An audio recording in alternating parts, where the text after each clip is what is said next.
Pues yo les voy a ir contando que nuestro próximo invitado, al que le quitaron el cafecito, es un personaje en toda la expresión de la palabra. Pero bien, bueno, termino de hablar y explico por qué. Enrique Giraldo es economista, ¿cierto? ¿Cierto que sí? Hola a todos. Sí, correcto. Listo. Aparte de haber estudiado varias cosas por distintas líneas, ellos dirán si no es cierto algo de lo que yo diga. Hoy dirige una empresa familiar en el sector de la construcción, en el sector de la remodelación, ¿cierto? Así es. Pero este caballero, además, hace un tiempo, yo dije que iba a hablar de eso muy formalmente en esta conversación. Digamos que siempre ha sido curioso, siempre ha tenido como el gusanito de la creatividad dando vueltas, y hace un tiempo decidió que iba a escribir un libro. Yo les voy a contar mi experiencia con el libro. La primera vez que yo leí un capítulo del libro, me senté a llorar. Y lloraba, y lloraba, y lloraba. Y había una parte de mí que decía, necesito sacar todo esto que está dentro, y porque estoy llorando. Su libro se llama La otra vida. Y una de las cosas bonitas de pensar en la otra vida es que tenemos la oportunidad de tomar una decisión, y es vivir la vida que estás acostumbrado a vivir, o ser valiente y tomar la otra vida por las manos. Y yo lo llamé y yo decía, yo no quiero, o sea, primero, ¿qué me hiciste al leer esto? Pero yo no quiero que mi otra vida se escape. O sea, si esa es mi otra vida, yo quiero que sea mi vida. Y cuento todo esto porque cuando uno hace todo el ejercicio de pensar en las personas, un poco lo que hablamos ahorita de los abogados, terminamos encasillando a la gente, ¿no? Entonces, si uno estudió economía, es cuadriculado y pues matemática y estadística y cosas así, como la cajita. Si uno estudió derecho, entonces pues tiene que ser serio y tengo que... Y tú eres el ejemplo de que eso no es así. Entonces, bienvenido, Enrique. Gracias por la invitación. Para contextualizar un poco, el libro es un libro de ficción, es de cuentos, es una colección de cuentos. Efectivamente se llama La otra vida y trata cada cuento a su forma, a su estilo, narra la historia de alguien que tiene añoranzas de tener una vida diferente. Ahí hay un poco de todo, pero digamos que ese es un libro que trata de mostrar posibles escenarios desde la ficción. Y pues bueno, a cada persona, a cada lector le genera una reacción diferente, pues siendo aquí el ejemplo de Denise en uno de los cuentos. Bueno, lo primero, yo estaba pensando y le había dicho a Denise, yo a mí, ¿por qué me van a invitar a un evento de este estilo? Porque eres una persona chévere. Ya con eso, no, pero no creo que eso sea suficiente ni sea del todo cierto, pero me puse a pensar mucho y yo soy muy ajeno, a ver, lo voy a decir distinto, la vida me ha traído muy lejos del tema digital. Escribí un libro, me he demorado, ese lo publiqué en noviembre del año pasado y todavía no lo tengo en la tienda de Amazon en la versión Kindle. Soy muy lento para adoptar tecnologías y cosas así. Entonces dije, bueno, para mí, ¿por qué me están invitando a algo en un evento donde se trata, donde la esencia es la transformación digital? Y bueno, más allá de las razones por las cuales me invitaron, me quedé pensando, entonces, ¿qué puedo aportar? ¿Qué puedo hablar? Y hay un tema del concepto de transformación digital. De pronto les voy a desechar la parte digital, se lo dejaré a otros conferencistas. Y sí creo que el tema de transformación como tal es algo que me ha acompañado pues, durante mucho tiempo y en donde ese libro de cuentos y pues mi carrera ha tenido ese tema de fondo, el tema de transformación. Desde algo tan literal como puede ser, como decía Denis, pues, en la firma, en la empresa que manejo, hemos construido una cantidad de libros, de edificios de todos tipos. Esa es una transformación física muy evidente, donde había una casa, donde había un lote con un proceso X tecnológico, por lo menos en técnicas de construcción, financiero, comercial, se transforma en un edificio. Y en particular, la idea de transformación en la literatura o en las historias. Creo que hay algo interesante que podemos dedicarle un rato. Y es que para que algo sea una historia que se pueda contar, que sea interesante, efectivamente tiene que haber una transformación en alguien, en un personaje. Pero no puede ser cualquier transformación. Tiene que ser una que tenga un sentido, que tenga una serie de pasos, de resistencias, de conflictos, de situaciones que se le salen de las manos y en los que no es solamente la situación la que cambia, sino es el personaje el que está cambiando ahí. Y creo que eso es algo que a veces se nos olvida, y bien puedo emitir mis juicios a la distancia, pero se nos olvida que hay personas detrás y que la transformación no es la transformación por sí misma, sino que tiene tiene sentidos, tiene unas preguntas que van más allá del qué voy a transformar o qué voy a cambiar. Eso es importante. Pero también está el cómo, y probablemente siempre, o por lo menos esas son las dos preguntas que tendemos a hacer y a responder. Pero también está la pregunta de la forma de hacerse esa transformación, cómo se va a ver la parte estética. Y una que es muy importante y es el para qué. Esa que nos cuesta tanto hacer y responder es ¿para qué voy a hacer esto? ¿Para qué voy a pasar de un estado A un estado B? No solamente pues por la diversión de hacerlo y porque nos gusta el cambio y la novedad. ¿Para qué se va a hacer eso? Y eso creo que tomando elementos y que son tan importantes en la literatura o en creaciones de ficción, pueden ser valiosos de traer aquí. Parte de la conversación que siempre sale cuando hablamos de transformación digital es el tema cultural, ¿no? Tenemos que transformar primero la cultura de las empresas. Tenemos que transformar primero el pensamiento de las personas para poder lograr esa transformación que necesitamos o que queremos.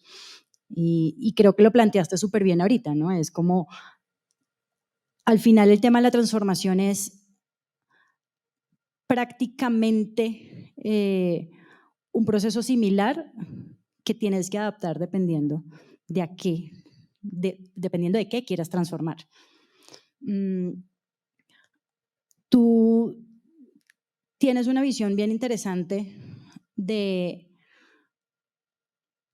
cuando hablas pues, de la narrativa, o cuando hablas de creatividad, o cuando hablas de las distintas o de los distintos espacios en los que convivimos las personas.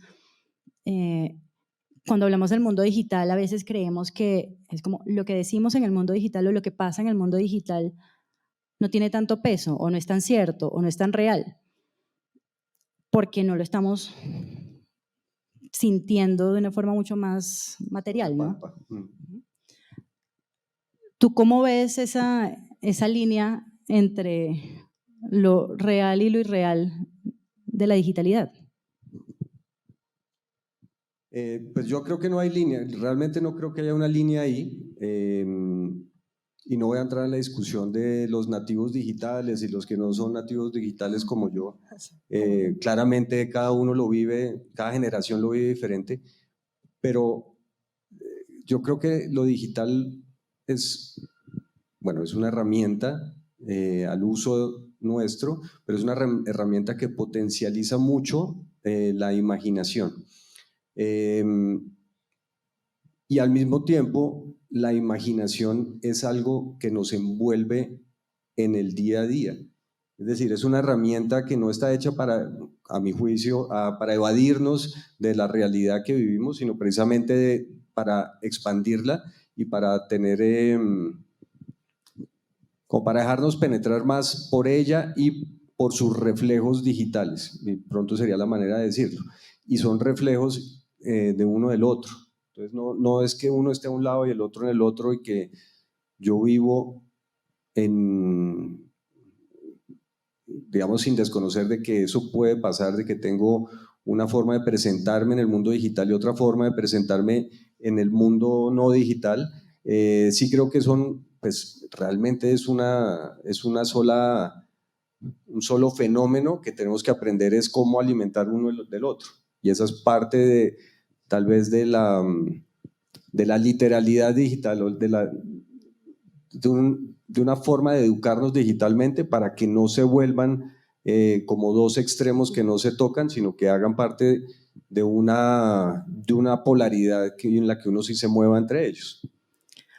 Tú mencionabas ahorita el tema de la creatividad y hoy hemos tenido varias conversaciones alrededor de la innovación. Y cuando hablamos de innovar en procesos, normalmente hacemos ejercicios creativos. ¿Por qué? Porque si uno no mueve la mente, es muy complejo que logremos cosas diferentes a las que estamos acostumbrados a ver o a vivir. Para ti, ¿de qué se trata vivir la creatividad y cómo ponerla en práctica? O sea, eso en castellano, ¿cómo se come la creatividad? Ok, a mí me pasa algo similar, digamos, hemos llegado a un punto en el que creemos, o por lo menos decimos, ahora voy a ser creativo. Y entonces me hago en una mesa diferente, cojo los marcadores más gruesos y de colores y un papel más bonito y ahora sí voy a ser creativo. Y termino y me voy a hacer el trabajo. Digamos que ahí ya empezamos con el pie izquierdo porque yo no creo que la creatividad sea como una función compartimentada del día o de uno, sino que al contrario es parte esencial del ser humano. ¿Cómo alimentarlo? Bueno, no me voy a ir tengo una serie de teorías, no me voy a ir muy profundo en eso, pero creo que hay que diferenciar cosas. Una es la innovación,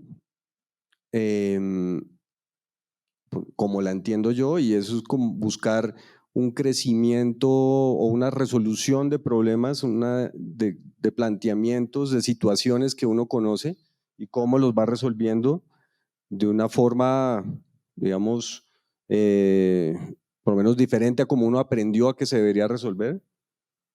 Eso ese es un músculo que uno puede ir desarrollando y hay métodos de los cuales yo pues muy poco sé. Ya te iba a decir, cuéntanos alguno. No, eso sí que no no. sé. Entonces esa es la parte de innovación, que es muy gradual. Eso es un ejercicio gradual en el que uno va y es muy meritorio y lo puede llevar a uno a lugares con los que tal vez no pensaba. Hay otro que se da en saltos y ese es el que a mí más me interesa. No es lineal, sino al contrario, pega unos saltos enormes y es en el momento en que uno está dispuesto a aceptar que con lo que uno sabe no es capaz y necesita de algo más allá del ego o de la conciencia de uno para que uno le ayude. Eso yo lo llamo más la imaginación. Y son las cosas que a veces le llegan a uno de sorpresa, las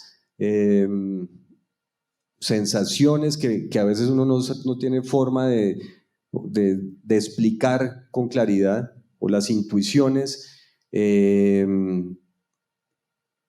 cosas que no tienen lógica, pero que van apareciendo Y esos son elementos que pueden explotar y pueden hacerlo llevar a uno a otros puntos, ahí sí totalmente alejados de donde uno está, sino que volvemos a lo mismo. Si no tenemos como una educación en eso o una práctica de eso, va a ser imposible sacarle el jugo. Entonces, para responderte, ¿yo qué haría? Yo, Enrique Giraldo, le pondría mucha atención a esas situaciones inesperadas, intuitivas, y buscaría cómo hacer que me hablaran, que me dijeran cosas y me llevaran a otros lugares que mi mente constante, la que no se apaga, no me estaría llevando. Anotamos en un cuaderno esas sensaciones, llevamos un registro de eso, Sí, de acuerdo. como los sueños. Sí, dentro de todas las cosas que he explorado en mi vida, el tema de los sueños y de los, digamos, de los mensajes inconscientes que traen, eso también es un terreno muy rico para uno explorar y mirar qué le dice uno, pues sí, el ser completo, el que está más allá de la conciencia y del ego. Yo no soy muy pensaba juiciosa. verme para allá, pero Sí. Yo no soy muy juiciosa con el tema de anotar los sueños, pero hay sueños que yo no sé si me gustaría que fuera ese ser completo consciente de, no estoy muy segura de eso, pero creo que sí, cuando hablamos de intuición, cuando hablamos de dejar salir ciertas cosas o entenderlas, más que dejar salir porque siempre están saliendo, ¿no? Sino escucharlas, intentar entenderlas o interpretarlas, nos ayuda a mirar la vida y nos ayuda a mirar lo que vivimos y lo que hacemos de una forma diferente, porque empezamos a sentir lo que vivimos.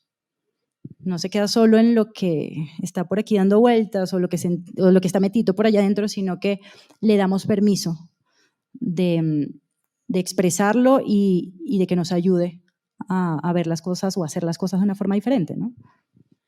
sí, de acuerdo.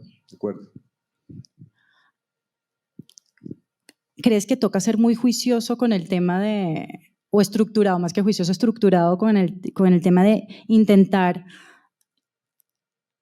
entender y escuchar todas estas cosas? Es que si todos los días anotas tus sueños, es más fácil que entiendas cosas. O si todos los días anotas esa sensación o ese pensamiento o esa idea que surgió de repente en algo y la tienes a mano, te puede ayudar a entender parte de lo que estás viviendo, de la vida. Sí,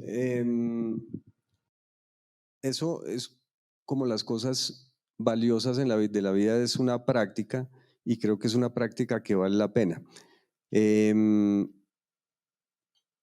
Volviendo al inicio que estábamos hablando de transformación, la transformación de algo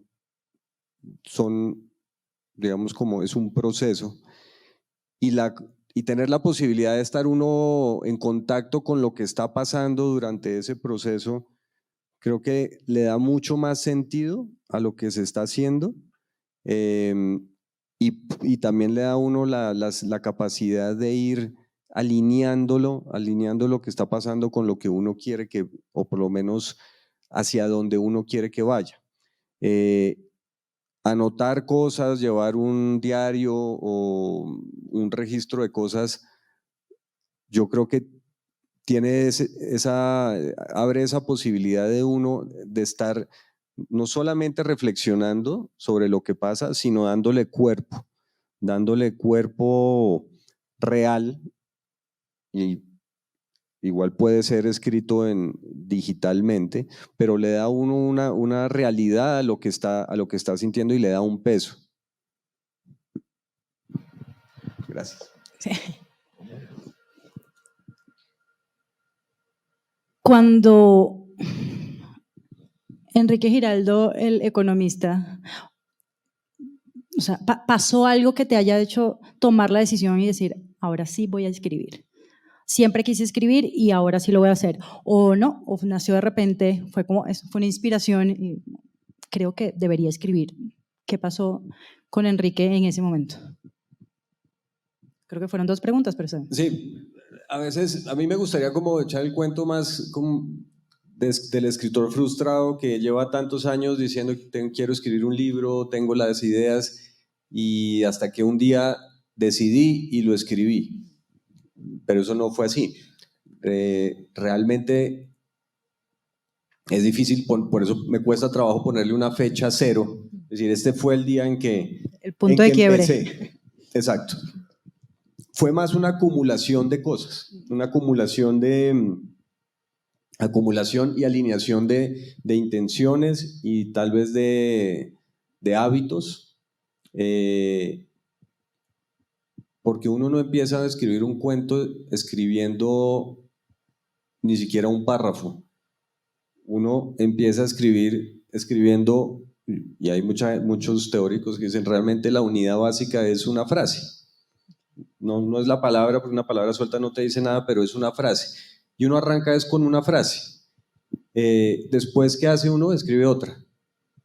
Después escribes otra. Y otra, y llegaste a 5 y tienes un párrafo. Entonces, llegar a un libro es un proceso que va muy lento y que requiere esa continuidad, pero se va acumulando. Okay. Y lo que es sorprendente, como en estas cosas, es que después de tal cantidad de días, 70 días por decir, mira uno para atrás y dice, uy, ya llevo 50 páginas. Ya tengo un libro. Todavía no tengo un libro, pero ya tengo 50 páginas. Buenas o malas, ya tiene algo sobre lo cual uno puede entrar a revisar o analizar.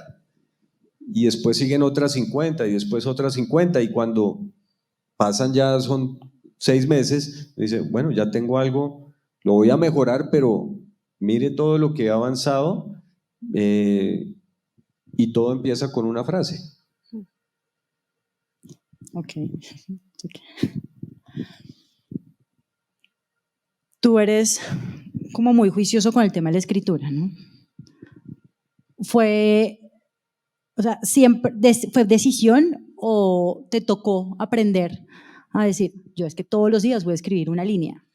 O no sé, ¿cómo surgió ese tema? Porque yo lo he intentado, no es fácil decir, es que todos los días voy a escribir un párrafo de algo en general. No he logrado anotar todos los días los sueños, imagínate tú tener el juicio de escribir por lo menos una frase para un libro. ¿Eso surgió justamente de la práctica o fue fue espontáneo o qué pasó ahí con el tema del juicio y la escritura?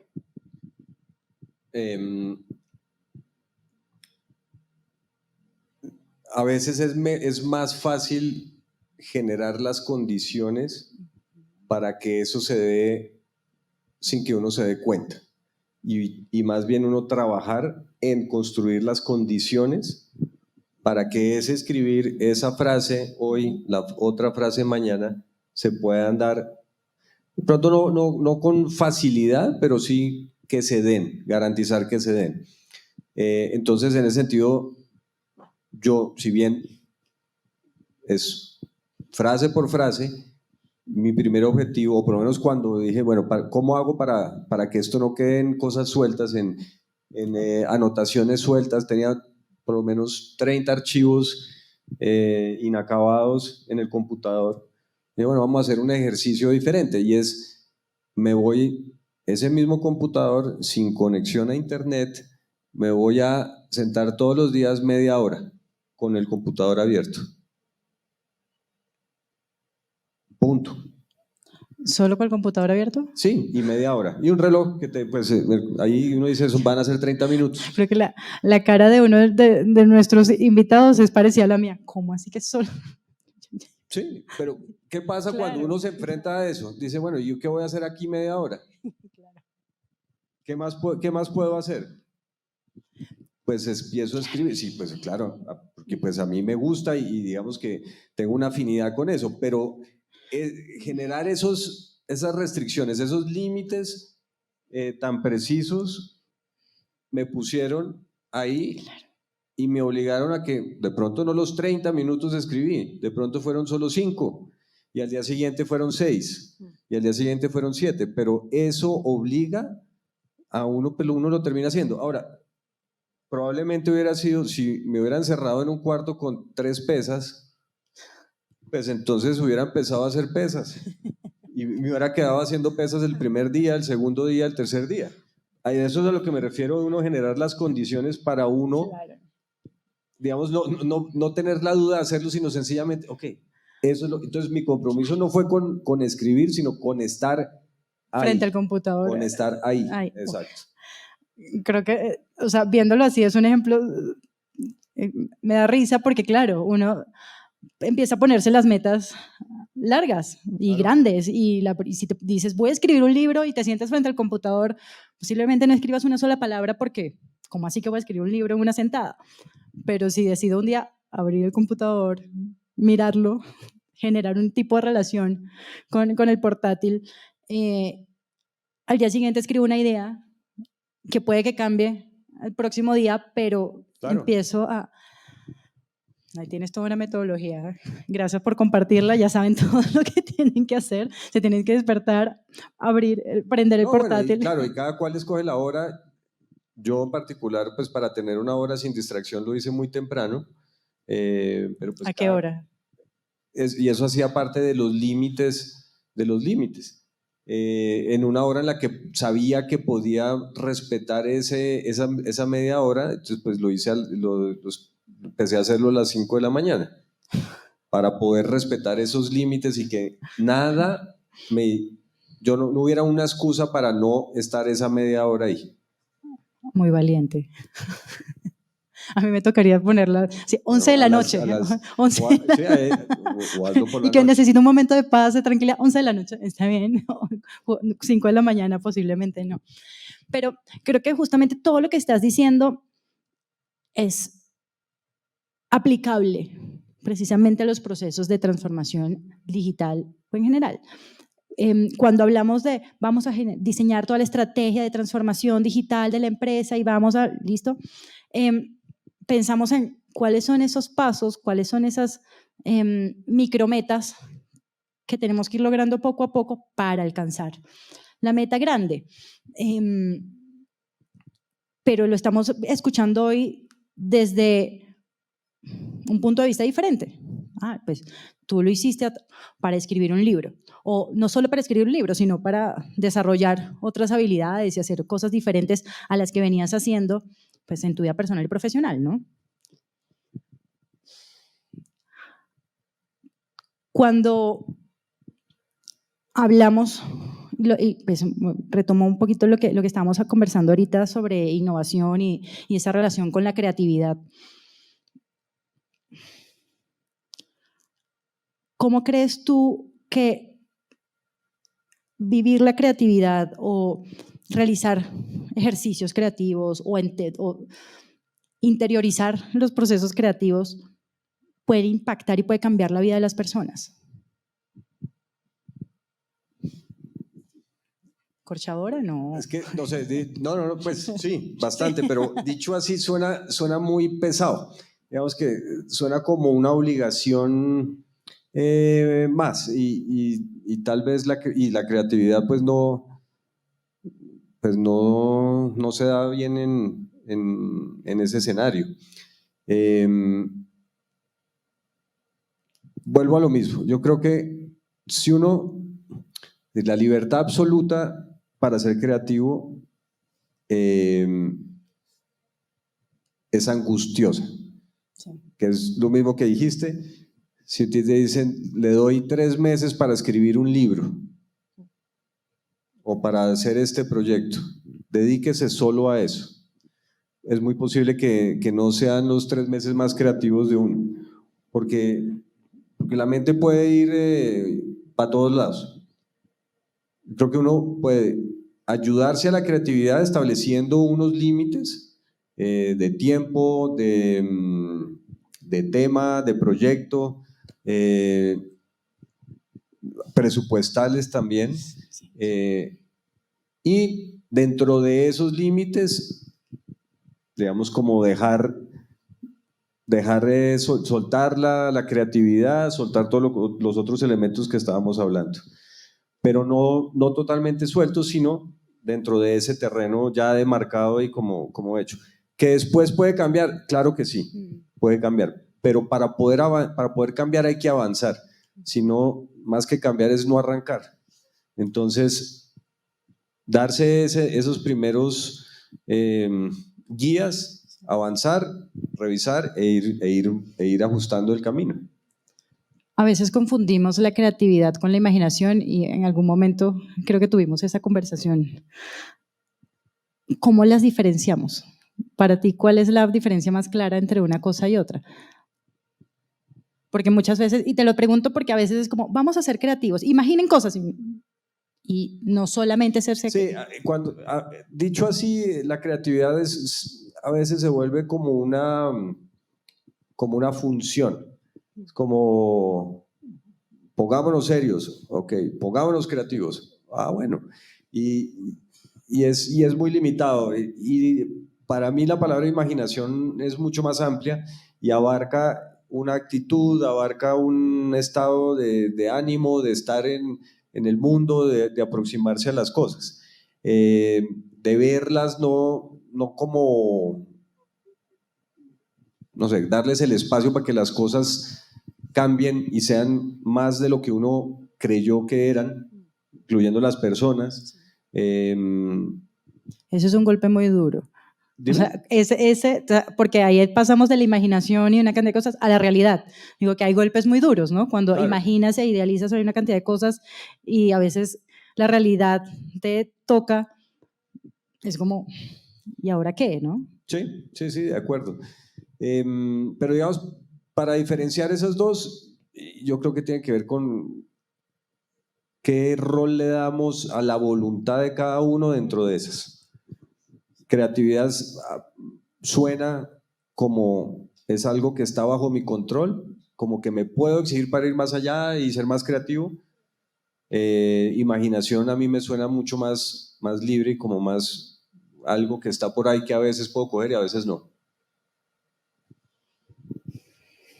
Y a veces puedo, así cuando tocas la imaginación, me parece muy interesante el ejercicio porque es eso, ¿no? Es como cómo vivimos nuestra imaginación. Entonces, deja de ser imaginación si la estamos sintiendo, si la estamos viviendo. Pues yo creo que no. No, para nada. Es precisamente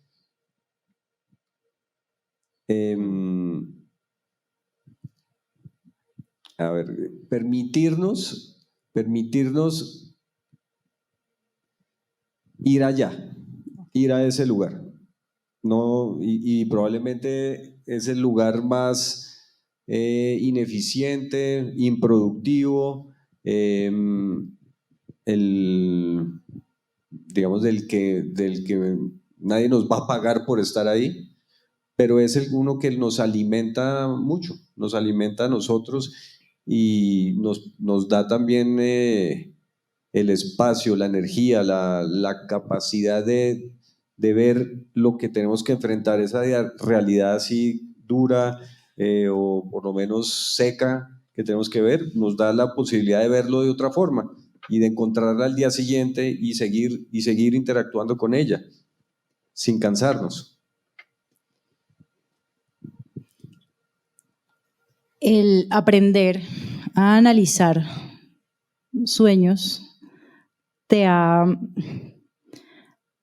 ¿qué sientes tú que te ha cambiado en la vida, en la realidad dura? O sea, cuando te despiertas y anotas el sueño y lo analizas y dices, mi día cambió por...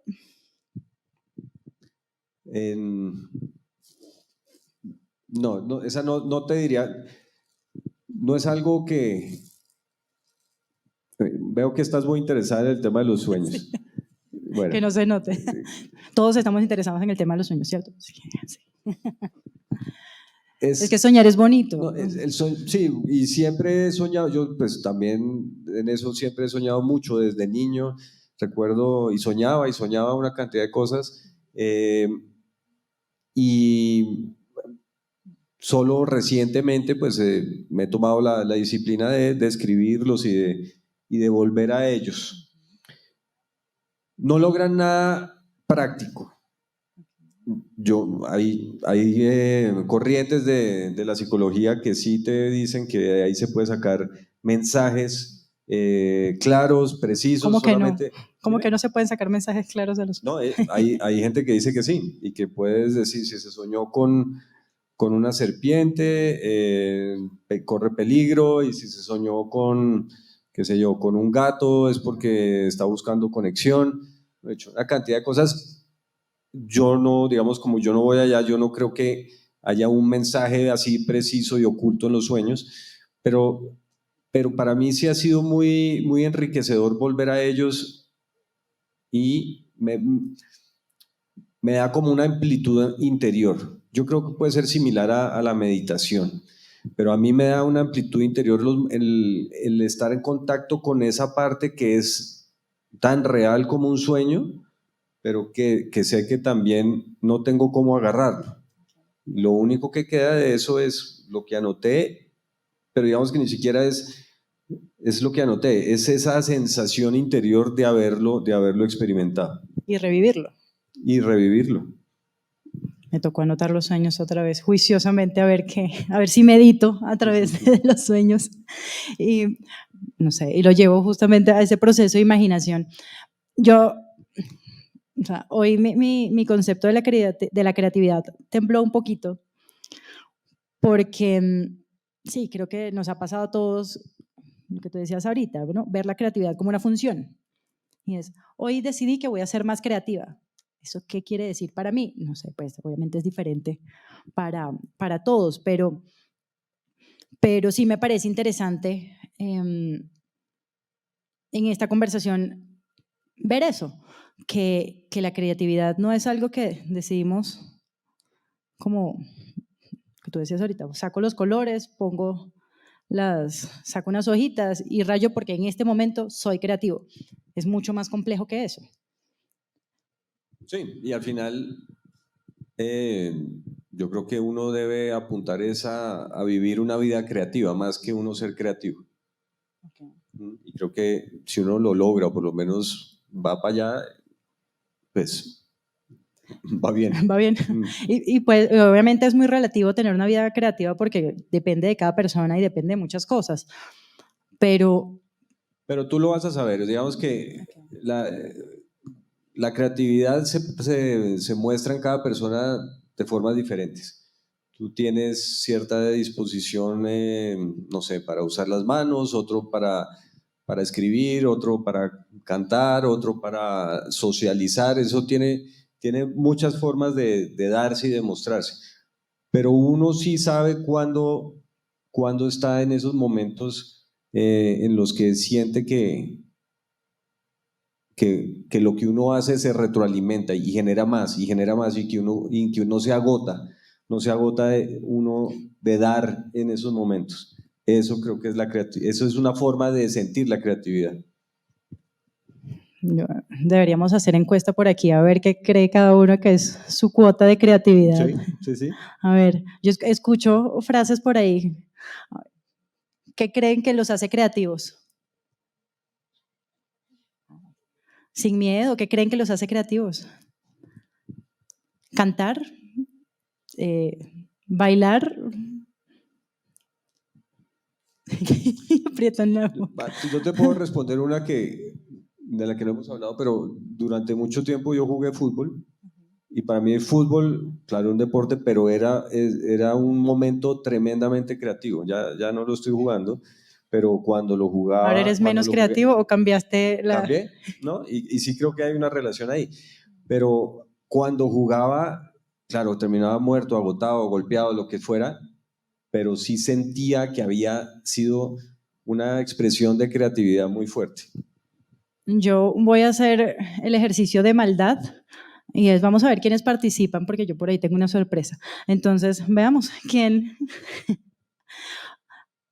Cuéntenos qué los hace creativos. Ya no hay nada menos creativo que no hay nada que les pregunten. Que uno lo obliguen a decir qué es. Bueno, me llamo Valentina.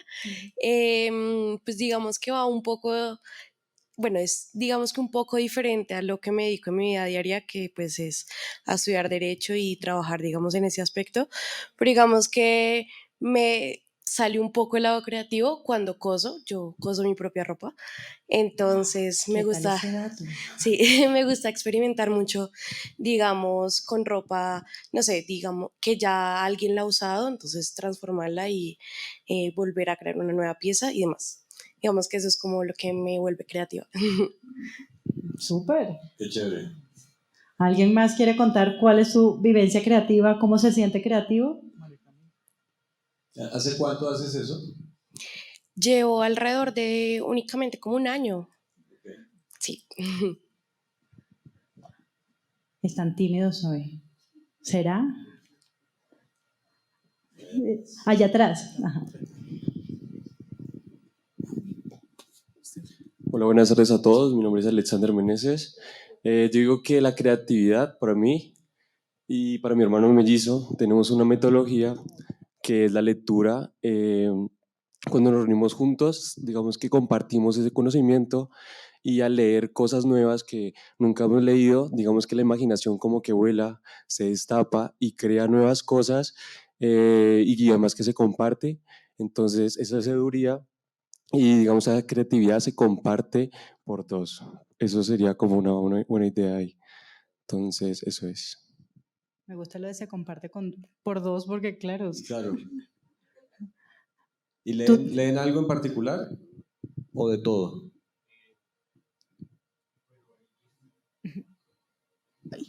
Bueno, yo soy en el campo del derecho, de lo legal. Mi hermano es todo el sentido de empresas. Él estudia ingeniería industrial. Entonces, yo me encargo de lo legal, él se encarga de leer como por ejemplo Oppenheimer y yo me encargo de leer cosas que ya están estructuradas en la normativa. Entonces, compartir esos conocimientos nuevos, ahí la creatividad de los dos, pues se va, ¿cómo puedo decirlo? Alimentando y mutuamente. De acuerdo. La lectura, bueno, Borges le daba mucha más importancia a la lectura que a la escritura, que era ser un lector que a ser un escritor. Y la lectura, como tú dices, es todo lo que se va creando y formando en la mente y alrededor de uno es impresionante. Eso es uno de los actos más creativos que hay. yo recuerdo cuando leí La historia interminable, llegué a la última página y fue, ¿cómo así que se me acabó el libro? Y empecé a leerlo otra vez. Yo además obviamente vi la película cuando era pequeña y entonces mis personajes tenían cara porque ya se la habían puesto, pero sin duda alguna el ejercicio de la lectura te saca de, no sé si de la realidad o te lleva al mundo de la imaginación o cómo, o sea, o en qué nivel ¿qué crees tú que? Yo creo que hay cosas que te llevan al mundo de la imaginación, a ese espacio ahí, que hay sutil. ¿Alguien más nos va a contar cómo despierta su fibra creativa? ¿Cómo cree que...? ¿Hay algunas caras que tú vas a contar? Listo. Bueno, yo soy Daniel Ramos. Yo personalmente no me considero una persona muy creativa, pero siento que cuando más creativo soy es o cuando desarrollo o cuando edito videos. ¿O cuando qué? Edito videos o hago animación, pues que a veces pues por trabajo lo hago, pero es principalmente temas infográficos. ¿Y por qué dices entonces que no eres creativo? No digo que no lo sea, pero digamos que siempre me he visto de una manera, o sea, mucho más cuadriculada. O sea, yo empecé a estudiar desarrollo de videojuegos por eso mismo, porque pensaba que la programación me iba a ir bien. Y digamos que sí es verdad que con los años he salido un poco más de esa idea, porque me metió más en los temas audiovisuales que están más ligados al lado creativo. Uno tiene que ingeniárselas para hacer las cosas. Pero a pesar de eso, digamos, y sobre todo comparado con mi mamá y con mi hermano, pues obviamente pues, me ha llevado a no considerarme una persona tan creativa en general. Lo siento. Me disculpo, no sé Culpa qué de ellos, hice, sí, pero, es culpa de ellos. Totalmente. no sé qué hice, pero perdón. O qué no hice. Tú comenzabas esta conversación diciendo que cuando te invitamos a ser speaker acá, como, ¿yo de qué voy a hablar? ¿O yo qué voy a hacer ahí? Y creo que justamente cumpliste con tu misión hoy y fue abrirnos a un mundo que se supone que todos conocemos, porque todos conocemos la creatividad, todos hacemos tal cosa, todos creemos que, ¿no? Y como el tema de la imaginación es algo casi que, no sé, hasta involuntario, entonces no tenemos que pensar ni siquiera mucho en eso, ¿no? Pero la conversación de cómo aterrizar y utilizar la imaginación, la creatividad y los sueños en nuestro día a día, en el mundo digital, en lo que hacemos independientemente de lo que hagamos, es sumamente valioso, porque nos abre un mundo diferente y nos saca un poquito de la caja, como decía Daniel. Yo creía que no era creativo, pero resulta que descubrí que sí. ¿Por qué? Porque tenemos un concepto de la creatividad que es Poco creativo. poco creativo, exactamente. De acuerdo. Exactamente. Que hay una pregunta. Tienen una pregunta para ti. Aló. Buenas tardes, mi nombre es Juan Carlos. Hablando de este tema y teniendo este invitado esta tarde, que justamente de todos los que han participado en la jornada del día de hoy, es el único escritor que per se se dedica a ese tema. Quería preguntarte, en el ámbito de las nuevas tecnologías, como en este caso la inteligencia artificial, para una persona que escribe desde la vivencia, ¿qué piensas tú que trae o cómo va a afectar la inteligencia artificial este campo de la literatura? Ahora, por ejemplo, que estaba leyendo, hay, en Hollywood hay una huelga de escritores justamente porque pues, muchas empresas ya están viendo la inteligencia artificial como la solución para sustituir a las personas que antes hacían eso y de una manera pues, mucho más. Entonces mi pregunta es esa, para un escritor como tú que plasma sobre sus vivencias, ¿qué crees tú que es positivo, no es positivo? ¿Cuál va a ser el cambio que va a traer la inteligencia artificial? Esa pregunta me va a hacer tener pesadillas esta noche. No te podría responder. Yo no estoy capacitado para darte una respuesta porque yo no lo sé.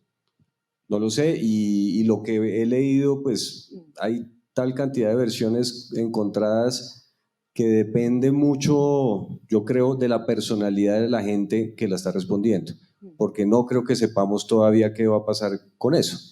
Hay unos que tienden a ser como muy tecnofílicos, esos son los que te dicen, sí, eso va a ser bueno, hay que aprender a manejarlo. Otros que son tecnofóbicos y probablemente te van a decir, este es el desastre. Yo no tengo una posición clara porque no he tenido el contacto o la experiencia, por lo menos recurrente, para decirte hasta dónde va a llegar eso. Pero nuevamente mi respuesta en esto es de una persona que yo sigo escribiendo en Word. Entonces, ni siquiera uso los programas que hay, digamos que desarrolladísimos para escribir literatura. No sé si tú tengas una visión diferente. Yo o creo, alguna, por lo menos. O porque yo no alguna, la tengo. exacto, alguna. A ver, creo que como todo en esta vida, depende del uso que le demos y de quién lo esté usando. ¿Okay? Hablamos un poco esta mañana del tema de los dispositivos y del tema de la tecnología. Si le damos un dispositivo a un niño y solo le dejamos consumir contenido de chistes o no sé, o nada que los forme o que los eduque o que les deje algo realmente productivo, pues la visión que vamos a tener del uso del dispositivo pues va a ser esa, ¿no? no sirve, es terrible, es lo peor que le ha pasado en la vida a los niños es que le den un dispositivo. En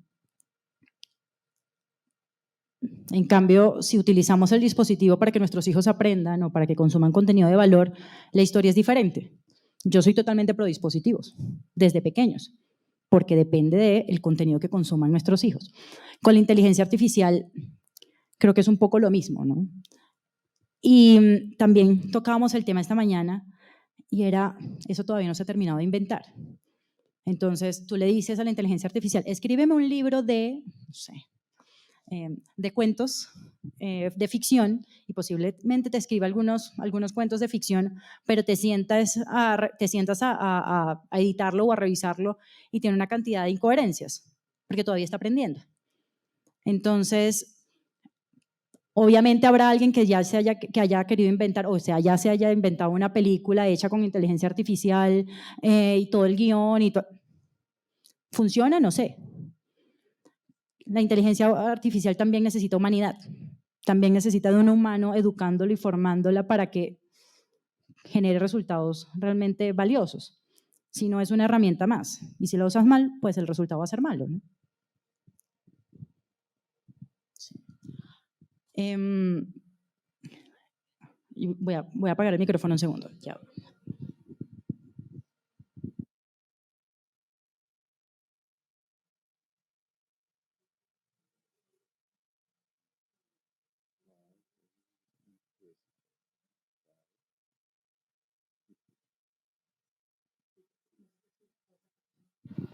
Toda la que estaba intentando hablar bajito y se escucha por el micrófono.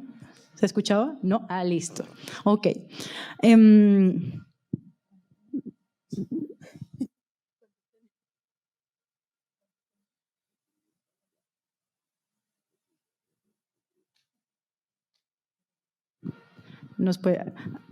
Daniel o Sebastián, ¿nos pueden alcanzar el bolso de Enrique un segundo, por favor?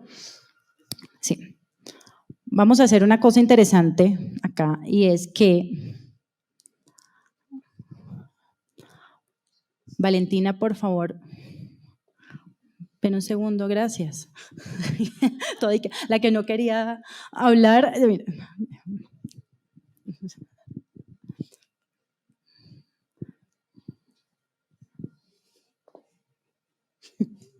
Pero no vean, todo, es sorpresa, ¿no? No, pero, a ver. Por valiente.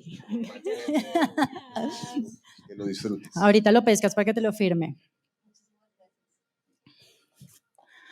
Digamos que lo bonito de participar es que... ¿Por qué? ¿Te estás inventando algo para...? No, es secreto. Esto es secreto. Le damos Hay incentivos para, sí, para ser creativos o creativa. Muchas gracias. Muchísimas gracias. ¿Será que le damos la oportunidad? ¿Tú qué dices? Lo que tú digas. Mírale la cara. ¿Nos vas a contar por qué eres creativa? Sí. Muy bien. ¿Qué me metí?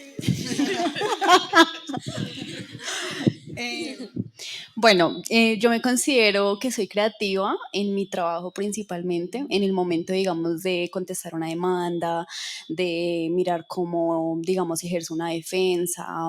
Y muchas veces yo tengo que mirar, digamos, si uno va a conciliar o no, dependiendo pues del caso. Entonces siento que eso es creatividad. No sé, díganme ustedes, sí.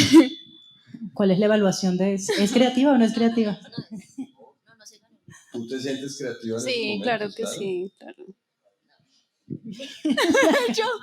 Pues, Gracias por tu participación.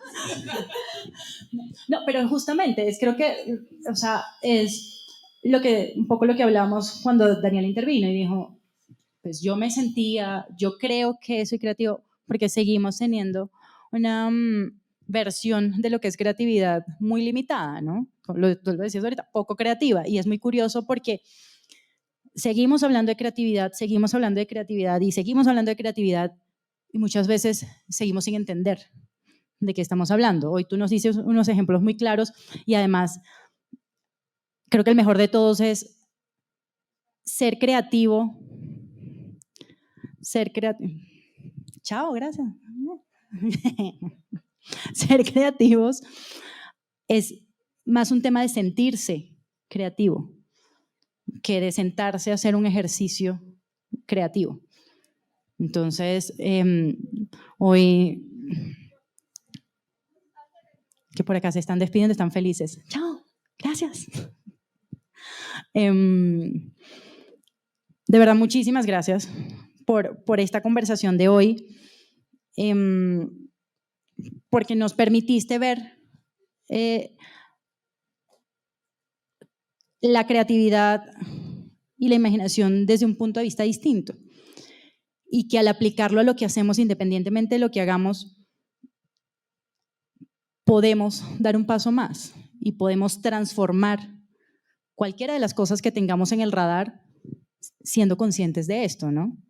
Así que muchísimas gracias, Enrique, por esta conversación de A hoy. ti y a todos, muchas gracias.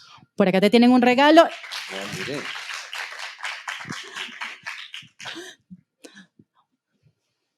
Vamos a hacer entrega doble de regalos, el de Enrique, que es de nuestros amigos de iHello.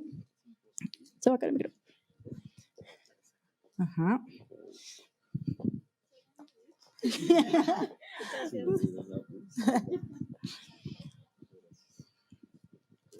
Y tu mapa de los sueños, versión...